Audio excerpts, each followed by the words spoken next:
When most people think of Canada, they picture hockey, maple syrup, and polite, friendly people. But Canada isn't just some postcard cliche, at least not anymore. In fact, the Great White North is in big trouble. In this video, we're going to tell you the ugly truth about what's facing Canada and why the country is headed for economic and social collapse if they don't change their leadership and policies as soon as possible. The main reasons why Canada are in such big trouble are three: the housing crisis, the healthcare crisis, and the income crisis. Let's get started. This video may be challenging to what you think you know about Canada, but it's necessary viewing if you want to know the truth. Let's get started with the first huge problem facing Canada: housing. As the second largest country on Earth by geographic size, the last thing you'd expect for Canada is that there aren't enough houses for its people to live in. But that's exactly what's currently going on as Canada experiences one of the worst housing shortages in the world. A stunning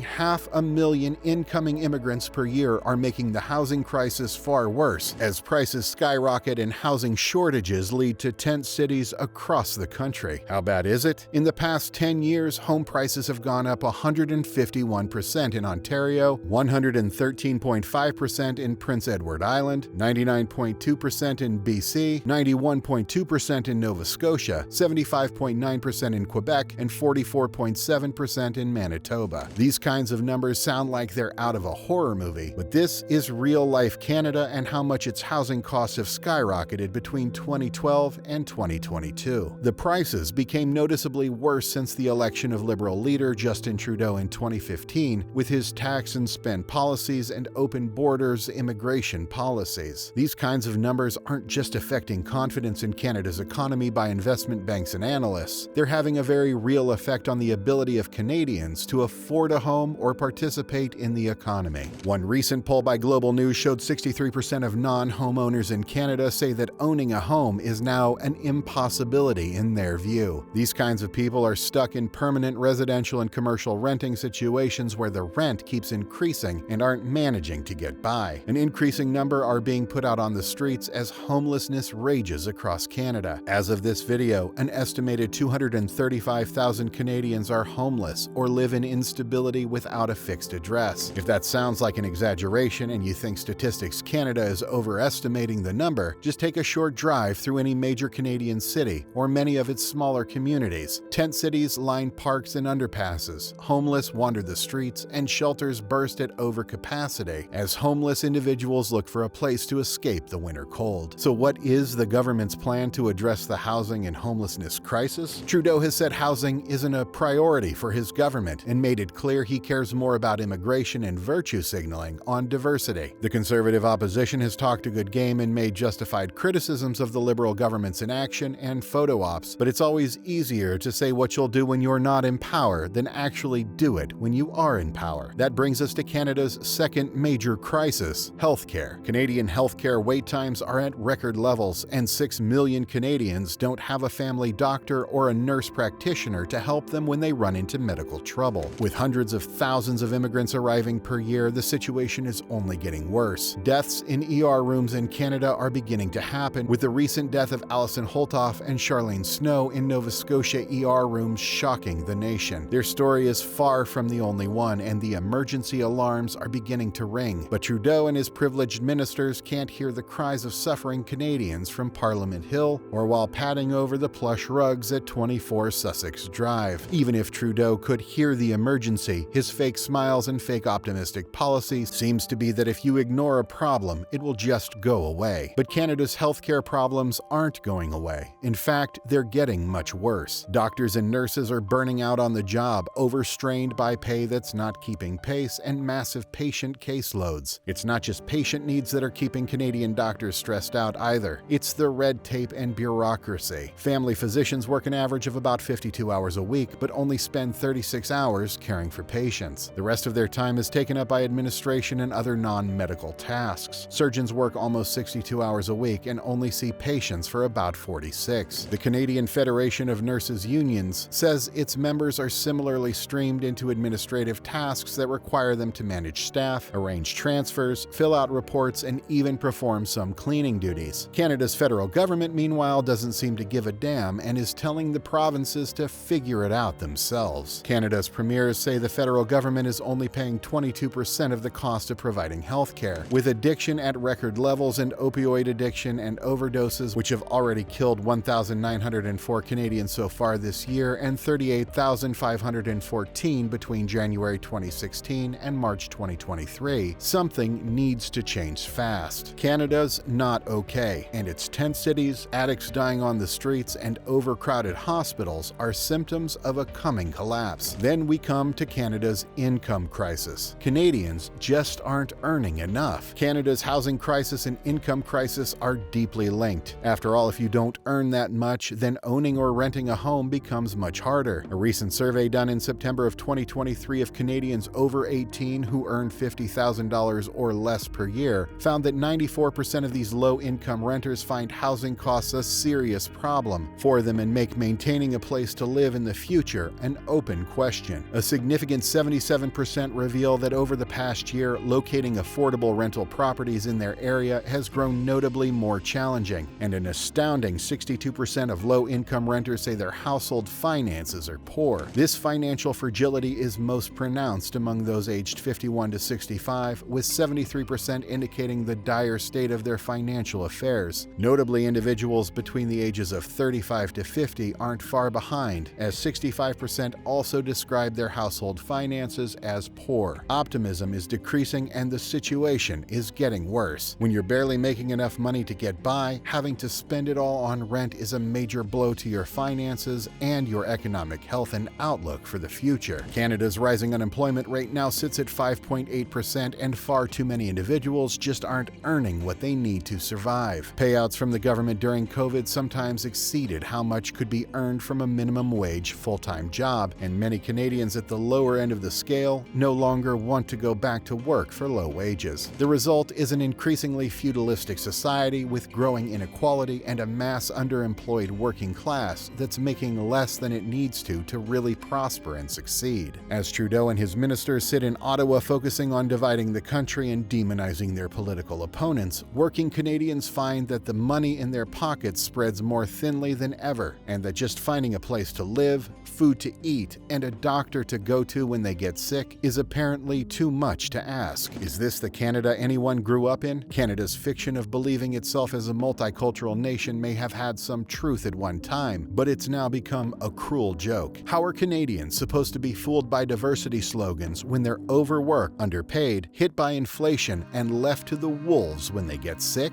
That doesn't sound like a very compassionate society. It sounds like a collapsing social and economic system. Trudeau and his allies in the media can try to virtue signal their way out of this mess, but reality doesn't much care about who has the best slogans. It cares about dollars and cents. And right now, in fact, for the past few years, the dollars and cents have been screaming at Canada's political class to do something and stop letting the country slide off a cliff. And that political class has been doing nothing but virtue signal and talk about how the country needs more mass immigration from every corner of the world. So what's up with Canada? If this were a doctor's diagnosis, Canada would be getting a very somber expression, and the doctor would be quietly shutting the door to give the bad news in private. With inflation worsening and income not keeping pace, Canadians have a serious problem on their hands. If housing is shrinking in availability and skyrocketing in price, with earning not keeping pace and healthcare increasingly unreliable, what's the result? People unsure where to live, barely able to pay for it, and in deep fear of what happens if they run into a life-threatening emergency or long-term healthcare problem. That sounds like a terrible country to live in, if you ask me.